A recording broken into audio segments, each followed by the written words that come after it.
حضرت امیر المؤمنین عمر فاروق اعظم رضی اللہ تعالی عنہ سے روایت ہے کہ ایک روز حضور اکرم نور مجسم سرور دو عالم صلی اللہ تعالی علیہ وسلم اور خلیفہ دوم حضرت عمر فاروق اعظم رضی اللہ تعالی عنہ دونوں تہمہ کی ایک پہاڑی پر بیٹھے تھے۔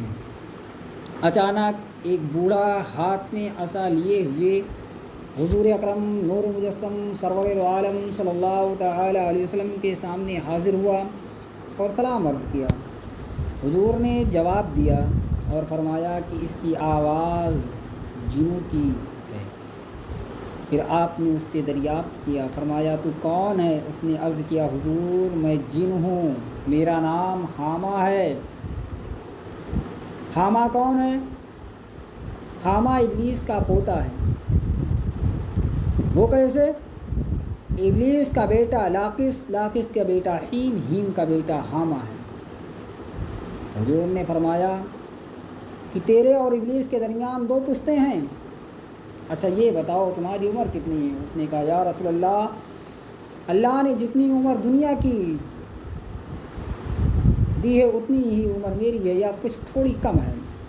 جن دنوں حابل نے قابل کو قتل کیا تھا اس وقت میں کئی برس کا بچہ تھا، مگر باتوں کو سمجھتا تھا، پہاڑوں پر دوڑتا تھا، لوگوں کا کھانا غلہ وغیرہ چوری کر لیا کرتا تھا اور لوگوں کے دلوں میں وسوسے بھی ڈال لیتا تھا۔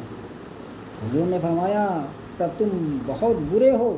اس نے عرض کیا، حضور میری ملامت نہ فرمائیں، اس لیے کہ اب میں حضور کی خدمت میں توبہ کرنے حاضر ہوا ہوں۔ یا رسول اللہ، میں نے حضرت نوح علیہ السلام سے ملاقات کی اور 1 سال تک ان کے ساتھ مسجد میں رہا ہوں۔ اس سے پہلے میں نے ان کی بارگاہ میں بھی توبہ کر چکا ہوں۔ یکے بعد دیگرے بہت سے انبیاء اکرام سے میری ملاقات ہو چکی ہے۔ حضرت حود علیہ السلام، حضرت یعقوب علیہ السلام، ان کی صفوں میں رہ چکا ہوں اور ان سے توریت سیکھی ہے۔ ان کا سلام حضرت عیسیٰ علیہ السلام کو پہنچایا تھا، اور ایسے نبیوں کے سردار حضرت عیسیٰ علیہ السلام نے فرمایا تھا کہ اگر تم محمد عربی صلی اللہ تعالی علیہ وسلم سے ملاقات کرے تو میرا سلام ان کو پہنچانا۔ یا رسول اللہ، میں وہی سلام، وہی امانت لے کر آپ کی بارگاہ میں حاضر ہوا ہوں، اور یہ بھی آرزو ہے کہ آپ میری زبان حق میں ترجمانی سے مجھے کچھ کلام اللہ کی تعلیم فرمائیں۔ میرے آقا صلی اللہ تعالی علیہ وسلم نے قرآن مجید کی کئی صورتیں، کئی آیتیں اس حامہ کو بتائی، اور میرے آقا صلی اللہ تعالی علیہ وسلم نے حامہ سے کہا، جس وقت تمہیں کوئی اعتراض ہو تو پھر میرے پاس آ جانا اور ہم سے ملاقات نہ چھوڑنا۔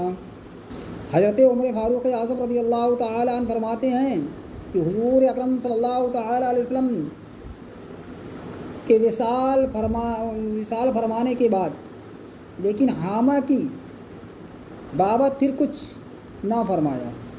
خدا جانے اب بھی حامہ زندہ ہے یا مر گیا۔ اس سے یہ پتہ چلتا ہے کہ میرے آقا صلی اللہ تعالی علیہ وسلم کے پاس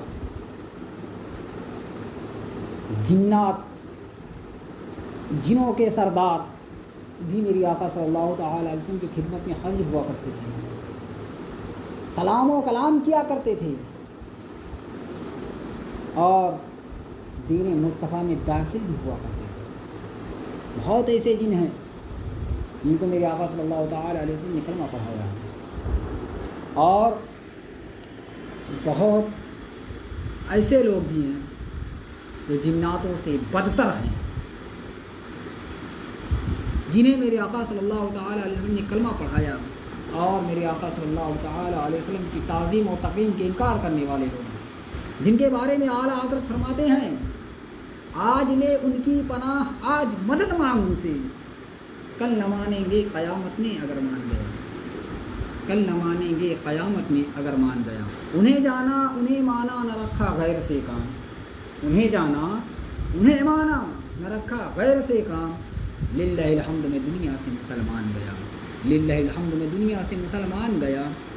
اور تم پر میرے آقا کی عنایت نہ سہی، اور تم پر میرے آقا کی عنایت نہ سہی، نزدیوں کلمہ پڑھانے کا بھی احسان گیا، نزدیوں کلمہ پڑھانے کا بھی احسان گیا۔ محترم حضرات، یہ وہ بدبخت لوگ ہیں جنہوں نے میرے آقا صلی اللہ تعالی علیہ وسلم کا کلمہ پڑھا اور علم غیب مصطفیٰ سے انکار ہے۔ میرے آقا صلی اللہ تعالی علیہ وسلم کے ٹکڑوں پہ پلتے ہیں اور عظمتی مصطفیٰ سے انکار ہے۔ میرے آقا صلی اللہ تعالی علیہ وسلم کی میراث،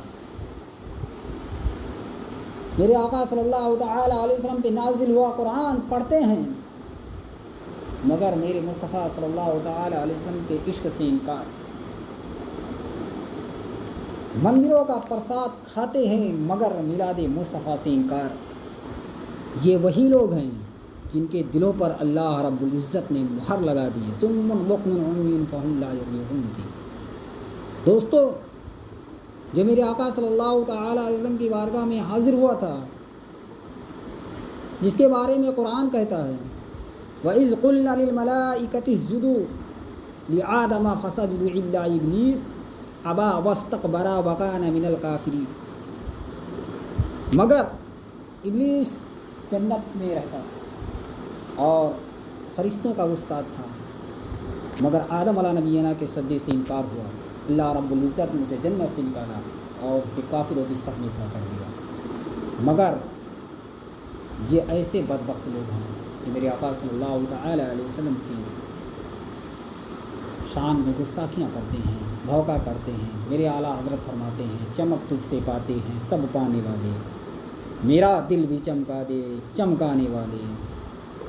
میں مجرم ہوں آقا مجھے ساتھ لے لو، کہ رستے میں ہیں جا بجا تھانے والے۔